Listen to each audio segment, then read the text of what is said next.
Hello folks, today I'm going to show you, some of you know, some of you don't know, how to change swing arms. How I'll be doing today, swing arms, changing them, uh, what's this, stabilizers, middle end and far end, and drive shafts. Two drive shafts will be changed as well. So I'll be doing it first. Take the wheel off. I'll lose up this one because we'll be going off. That will be last job.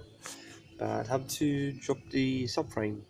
To drop the subframe a little bit, you have to just lose that one up or that one up, whichever you prefer. That one and that one. I will just do that one and that one. That will let go the subframe. You have to as well unleash that bolt, and then to remove the swing arm, you have two bolts under here.